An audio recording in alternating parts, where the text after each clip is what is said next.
Assalamualaikum warahmatullahi wabarakatuh.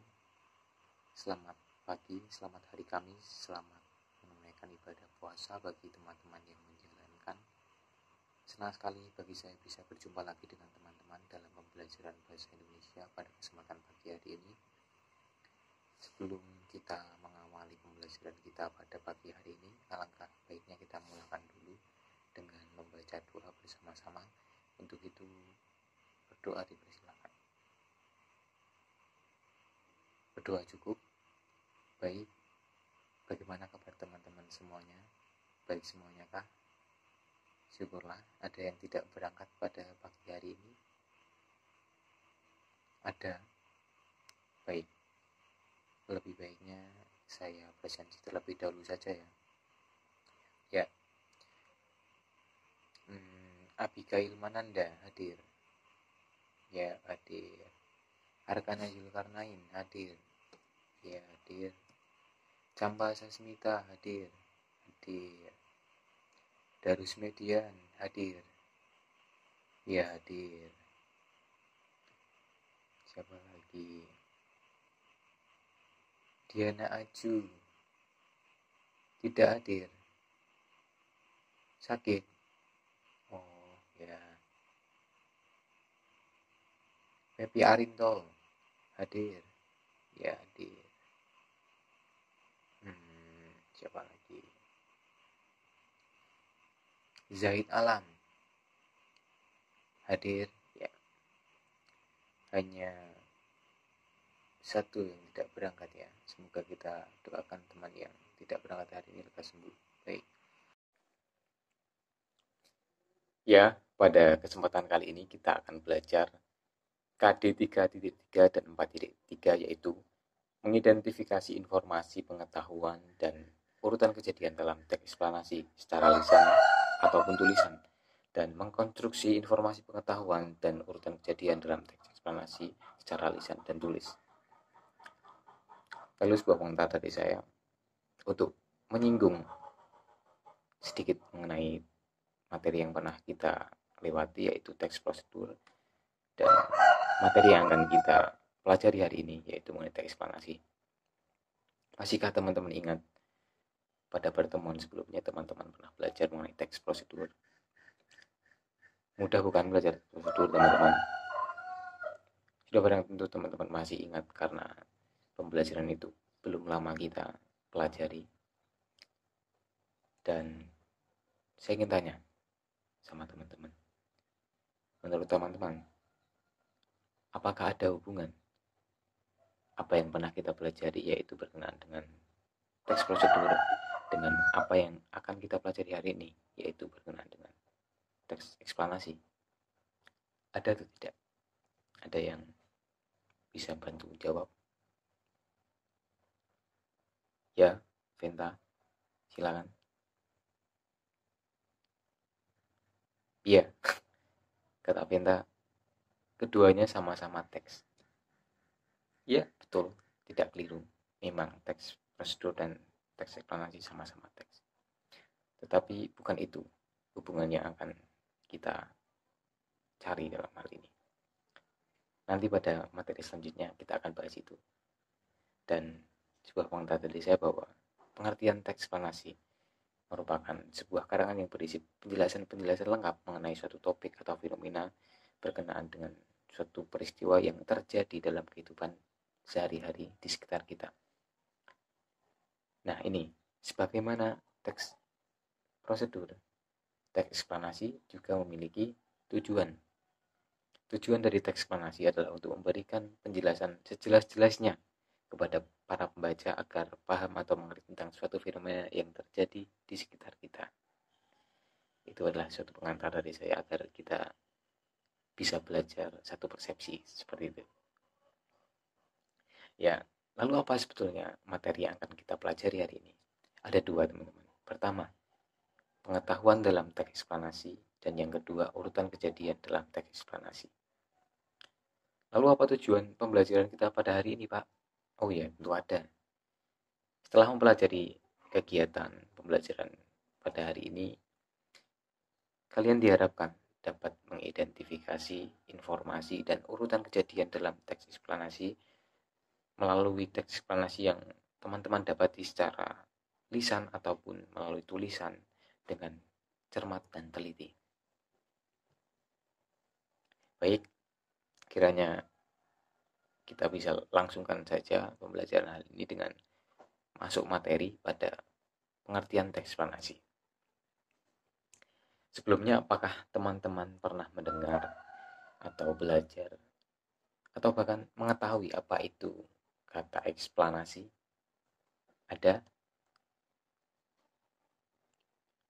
Belum? Ya sudah, nggak apa-apa. Kita belajar sama-sama. Ya, eksplanasi adalah teks yang berisi tentang proses dan mengapa dan bagaimana suatu kejadian itu bisa terjadi. Kejadian itu bisa berupa peristiwa alam, kemudian peristiwa sosial, peristiwa dalam budaya, sangat beragam sekali. Sehingga teman-teman mungkin bisa menemui kejadian-kejadian itu di sekitar teman-teman berkenaan dengan teks eksplanasi. Coba kita cari ya. Pernahkah teman-teman mendengar atau membaca suatu informasi terkait fenomena yang terjadi di lingkungan teman-teman? Mungkin suatu fenomena itu adalah fenomena alam. Mungkin teman-teman pernah mendengar atau membaca suatu informasi berkenaan dengan gempa bumi, banjir, angin puting beliung, dan bencana-bencana lain yang belakangan ini sedang lumayan rutin terjadi ya teman-teman. Selain itu, barangkali teman-teman pernah mendengar suatu peristiwa atau membaca suatu peristiwa berkait dengan masalah sosial, budaya, misalnya seorang siswa SMA berhasil menjuarai lomba tulis tingkat internasional misalnya. Mungkin juga teman-teman pernah membaca peristiwa ekonomi atau peristiwa politik, misalnya tentang ekonomi yang di masa pandemi sedang merosot terus, UMKM yang banyak gulung tikar, dan lain-lain dan lain-lain. Informasi tentang peristiwa-peristiwa atau fenomena tersebutlah yang disajikan dalam jenis teks eksplanasi. Ya, tidak serta-merta sesuatu yang dikandung dalam teks eksplanasi itu bisa disebut sebagai informasi. Ada beberapa syarat bahwa suatu yang dikandung dalam teks eksplanasi itu bisa disebut informasi. Adalah manakala hal itu mengandung kemanfaatan bagi para pembaca, itulah yang disebut sebagai informasi.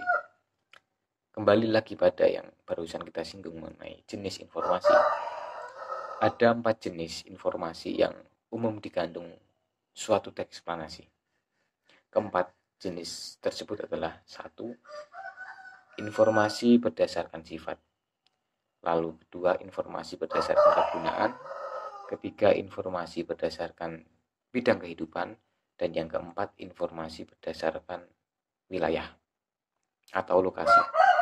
Ya, dari keempat itu ada bagian-bagian dari masing-masingnya. Ya, kita bahas satu-satu ya. Pertama, informasi berdasarkan sifat. Melingkupi apa saja? A. Informasi berdasarkan sifat faktual. Apa itu faktual, teman-teman? Pepi bisa jawab. Apa? Faktual. Ya, berdasarkan fakta. Sesuatu yang faktual itu dapat dibuktikan kebenarannya. Lalu, opini atau konsep. Ada yang tahu opini? Ya, betul sekali. Opini adalah informasi yang dibuat berdasarkan pendapat seseorang. Tentang apa? Tentang suatu hal tentunya. Lalu yang selanjutnya adalah deskripsi. Apa itu deskripsi? Deskripsi adalah informasi yang dibuat dalam bentuk penjelasan yang rinci mengenai sesuatu hal. Ya, ketiga itu faktual, opini, dan deskripsi adalah masuk ke dalam jenis informasi berdasarkan sifat. Lalu yang kedua adalah informasi berdasarkan kegunaan. Nah, apa itu kira-kira? Ya, jenis informasi berdasarkan kegunaan adalah berdasarkan sejauh mana nilai kegunaan dari informasi tersebut.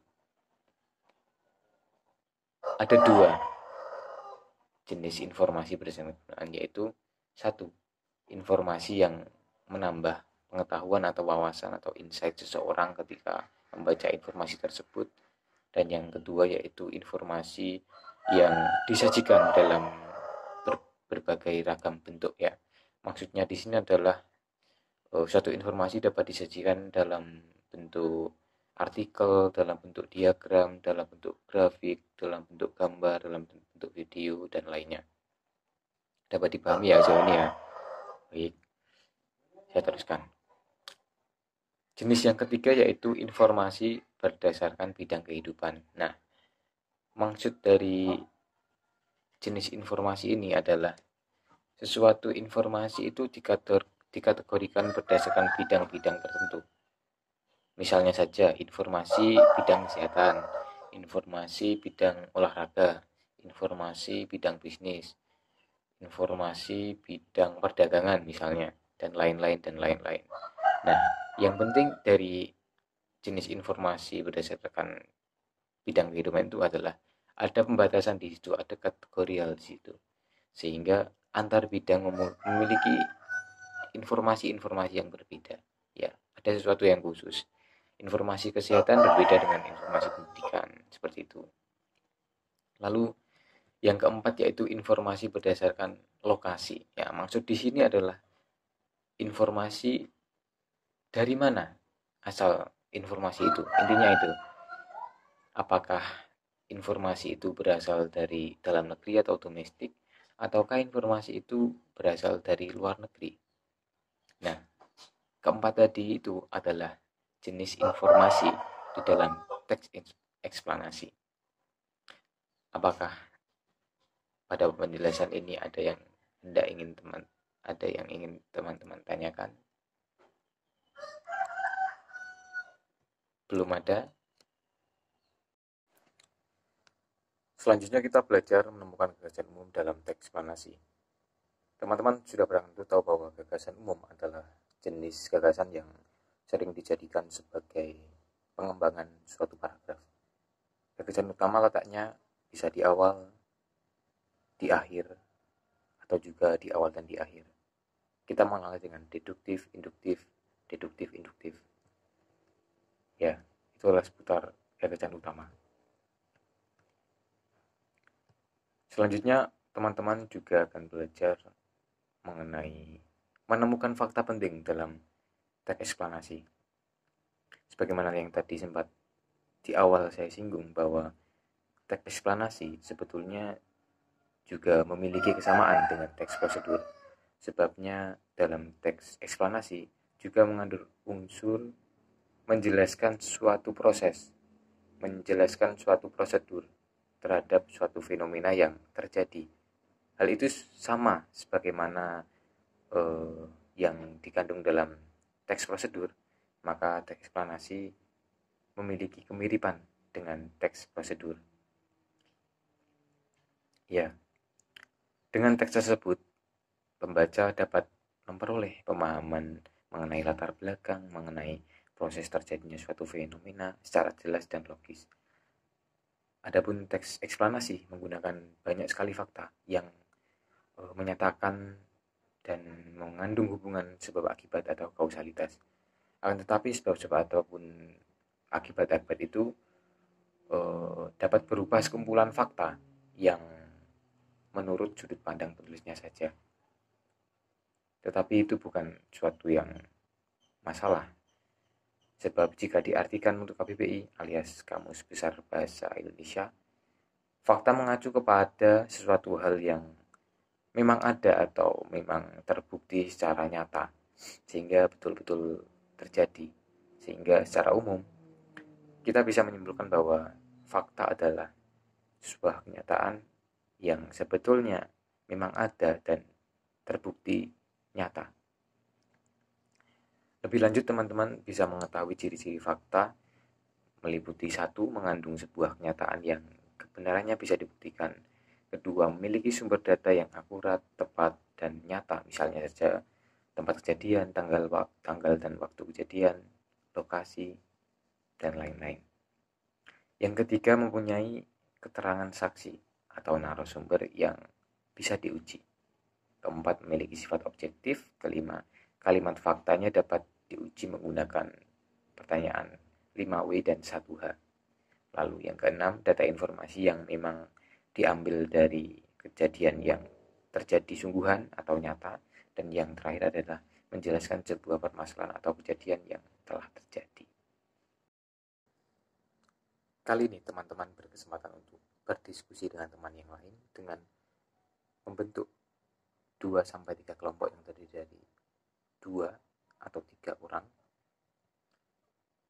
Pada diskusi kali ini, teman-teman diminta untuk mendiskusikan dengan teman kalian berkenaan dengan urutan kejadian dalam teks eksplanasi beserta informasi yang terkandung di dalam teks eksplanasi.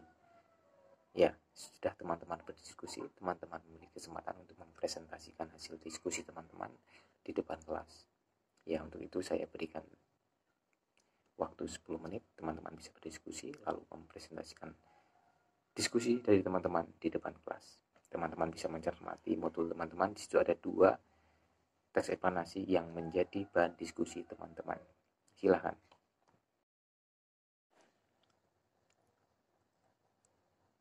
Terima kasih atas diskusi yang bagus dari teman-teman.